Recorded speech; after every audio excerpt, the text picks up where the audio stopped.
Time for another fixing faulty eBay junk video, and today I've got something a little less common, a little unusual, and it's this thing here. It's a SNES Jr or a SNES Mini. It's basically just a slim version of the Super Nintendo console, and I think these were only released in North America and Japan.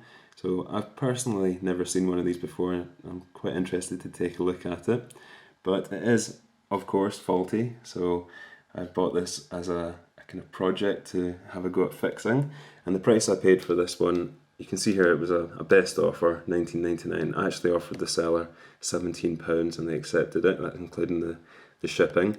That's around $24 US or about 22 euros if you're interested. So as you can see, it's basically a slim version of the Super Nintendo. There's the back of it there, and yeah, you can see the front. So I'm interested to take a look at this. I'll show you the description of the fault as well.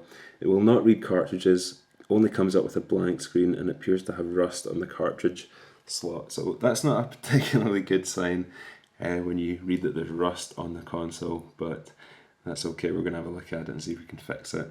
The other thing I'm a bit concerned about is, after buying this console, I did a bit of research, and it turns out that these were actually quite heavily cloned, so there's a good chance that this is not a genuine Nintendo console, it's actually a clone.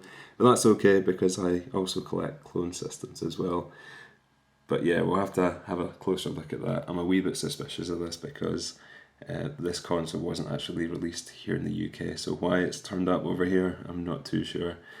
But yeah, we'll have a closer look at that in a minute. It has arrived, so I'll just get straight into unboxing it and we can take a closer look.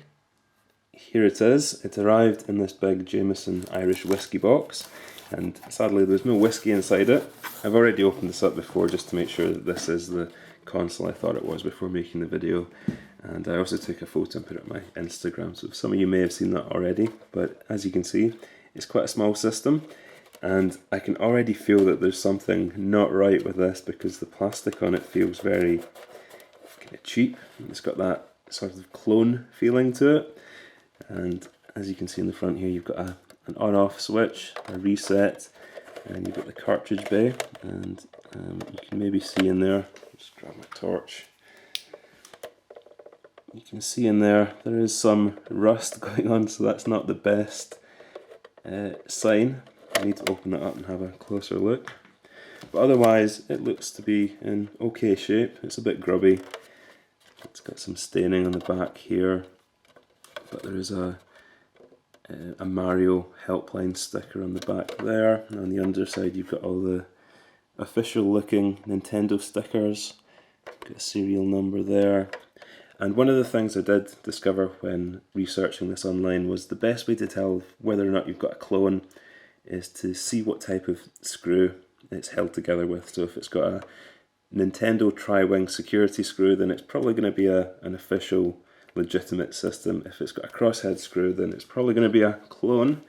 So let's have a look down here and see what we can see. You can get that on camera, and I don't know if you can make that out, but it looks to have crosshead screws and a bit more rust. So yeah, this is looking like it's going to be a clone. So next thing I'll do is I'll open it up and we can take a look back at the kitchen table. And now that I know this is just held together with regular screws, I just dug out a regular screwdriver. So let's turn this over, open it up, and see what it is we're actually dealing with. That's the condition of the screws that came out of this thing. They're all a bit rusty, so that really doesn't bode too well for what we're probably about to find inside this thing. But yeah, let's get it opened up and take a closer look. So I think this should just pop off the top. Yep, and it does. And what I'm seeing is a lot of unmarked chips. It doesn't look like it's official in any way, as you can see. Very, very rusty cartridge connector there. I need to get that cleaned up, but I'll go ahead and take the board out of this and we can take a proper look at it. That's the main board now completely removed from the console, so we can take a closer look at it. And I've just done a quick bit of research online, and it turns out that, yep, this is 100% a clone system.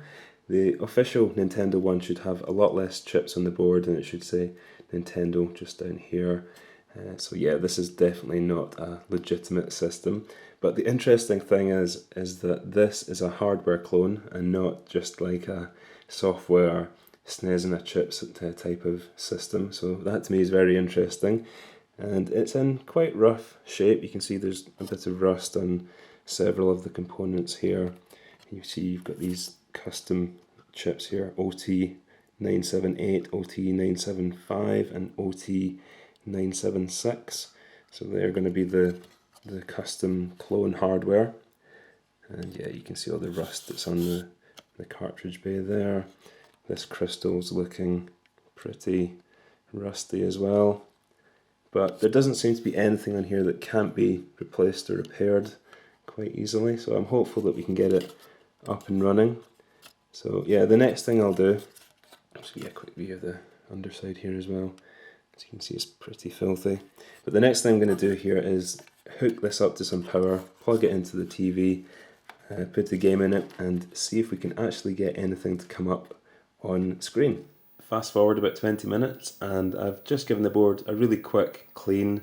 I tidied up some of the contact points. I dug out some peripherals. I've got my really cheap ass GameStar Super Nintendo control pad here.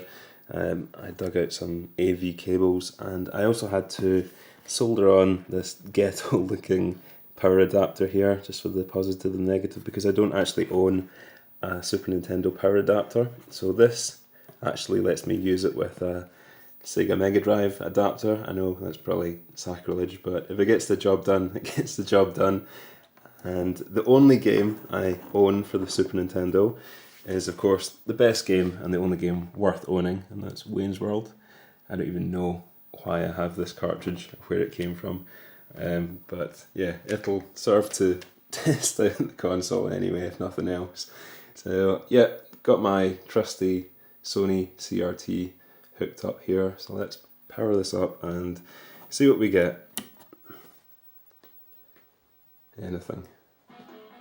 Yep, and it works fine, no problem at all. So all it took was cleaning up the contact points, and well, I don't know if maybe the power adapter on this was dodgy or what, but I've obviously bypassed that, so I'll take a closer look at that. But it seems to work no problem at all.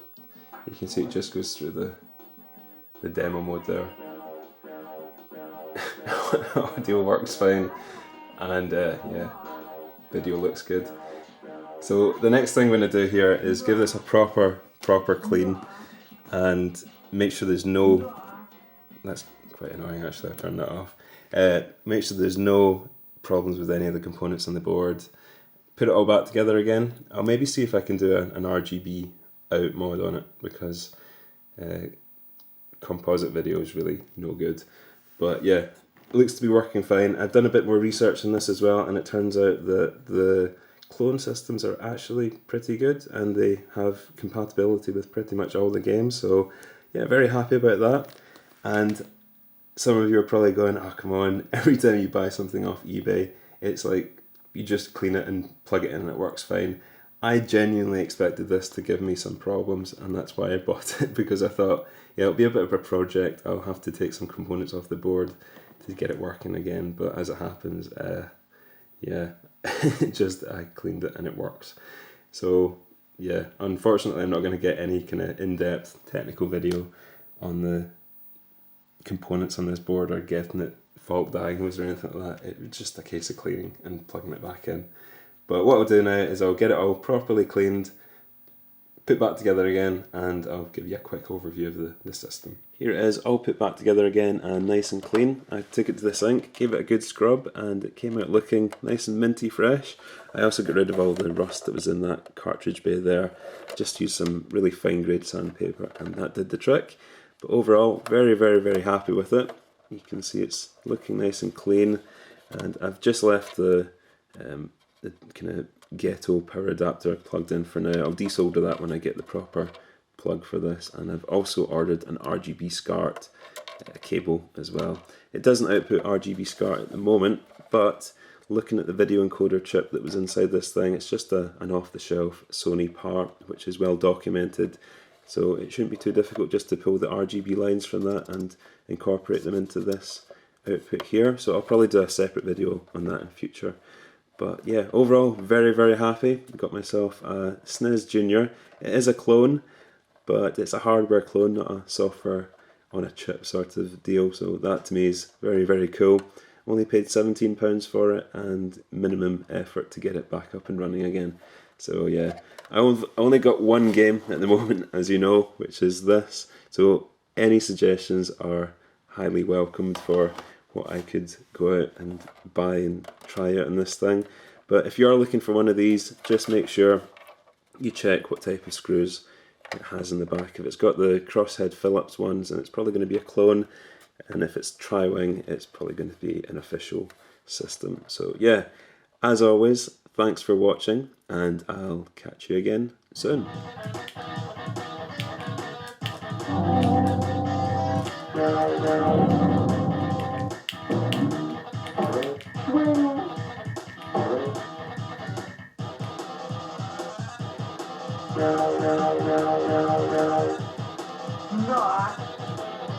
Not.